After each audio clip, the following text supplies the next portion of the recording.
Pumps are on track. We're very thankful. We continue to have conservative numbers of consumption over the weekend. We're very well on track, and we really do appreciate all of the community's conservation efforts. They are very helpful in reducing the stress on the system.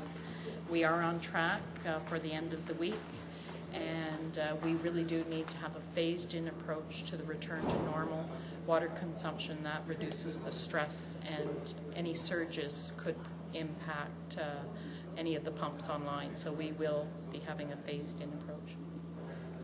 Stable, but we're moving forward cautiously to ensure that there's no sudden demand on the system, and that is one of the key reasons for a phased-in approach.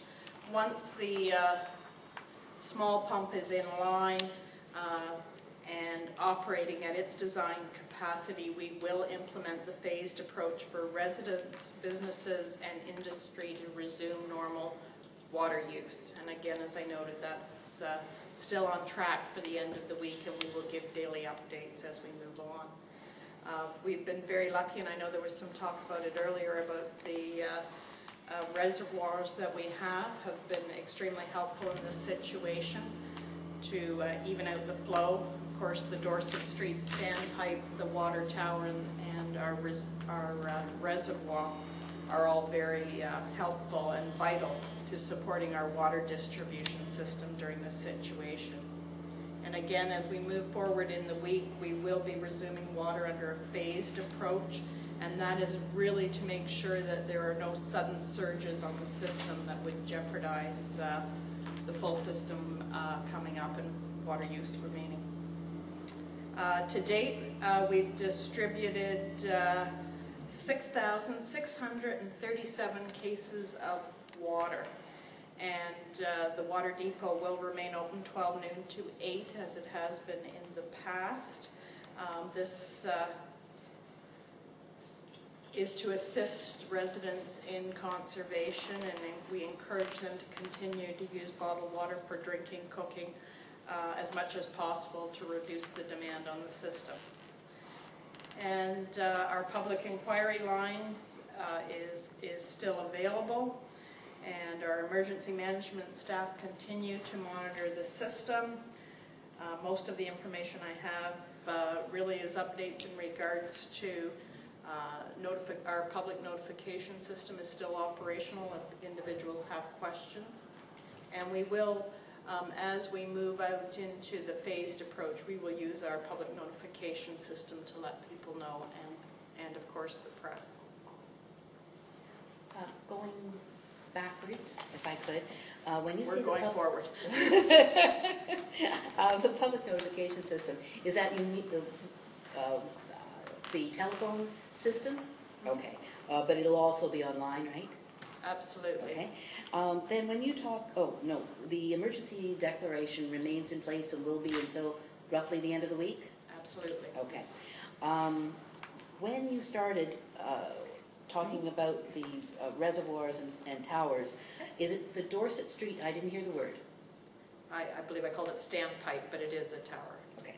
And then the water tower, the new water tower is on what street? It's at Toronto Road. Okay.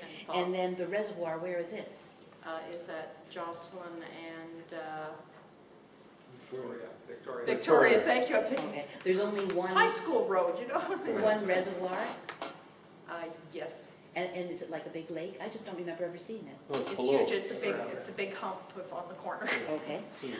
Oh, now when you talked about the pumps, and yes, we found out towards the end of last week that the largest pump, the first pump that went out, is been put back in and is working, and was as of last week. And then you said the medium-sized pump, which I'm assuming is the second pump that went down. And Yes. Okay. no, That's the system works on. The system works on larger pumps, 2 large pumps, 2 medium pumps, and a smaller pump. And that deals with the amount of water that's used, and they kick in as possible. Within those 5 pumps, redundancy is built in. We never would need 5 pumps at a time.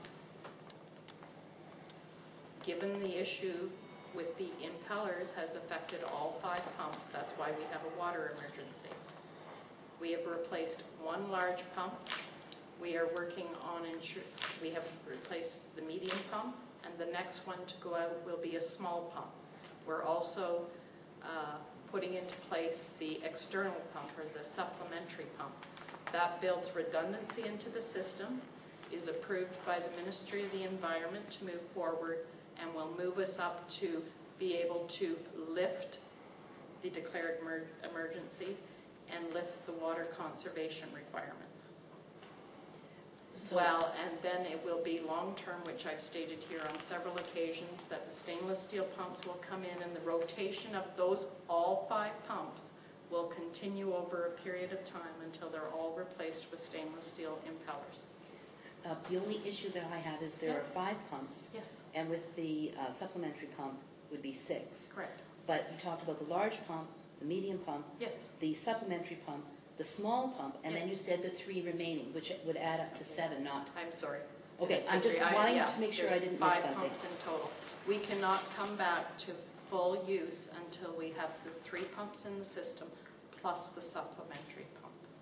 And when you said the local industry will continue under the water consumption restraints, no change in that. That's the 2 large ones, CKP. Yes, and we continue to ask the Laundromats. car wash and Car wash. laundromats. Yes. Okay. And chemical. Yeah, yes. Now, with the weather constraints, CPK are using their washrooms inside under very conservative measures. But they are still, all of their production remains with the use of external water source. Any other? Once everything's back to normal, which I'm sure you can't wait for. Our staff and all of council members are very much looking forward to that. What happens then once everything is back to normal? Will the 3 pumps that were non-affected by this emergency? All of the pumps were affected. All of them were affected to some degree. Correct. Okay. So All of the pumps are receiving new impellers. okay. And is that's being done now to all 5, or is it just being done to the first 2 that were broken? The first 3 will be completed by the end of Okay. this week. The other 2, we are waiting for the stainless steel impellers. And over time, they've all been ordered impellers for all 5 pumps, stainless steel impellers. So the last 2 will be installed at some future point then? That's correct, when there's stainless steel ones here. And the supplementary pump is doing that job for them to allow us to resume normal water consumption. So the first pump has already had the impellers put in, and the second and third are just The in second process one now? is in Yeah. and up and running to design capacity, and the third one will be in before the end of the week. Okay. So the second one will be operational by tonight, or? The second one I think you is said this operational. evening. Yeah. All right. Now, you mentioned, well, Can't tell many pumps. oh no, well, I had 7. yeah, well, you mentioned, the fact that, everybody's doing their part to conserve. Do you think that a lot of people are going to realize after it's been lifted that, hey, this isn't too hard, and, they might realize, hey, I can save some money on this? That may very well be an outcome.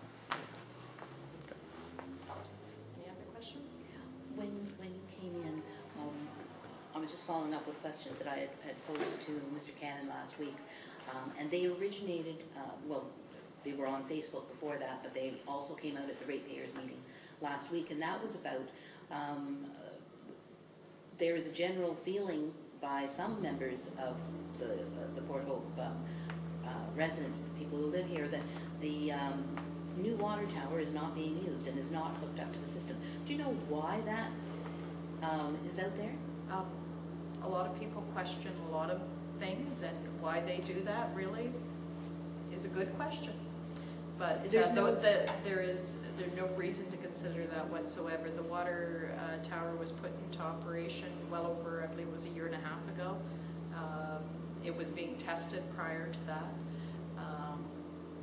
We're very grateful that we do have it online right now, because as a reservoir to feed the system, it's very important. Thank you.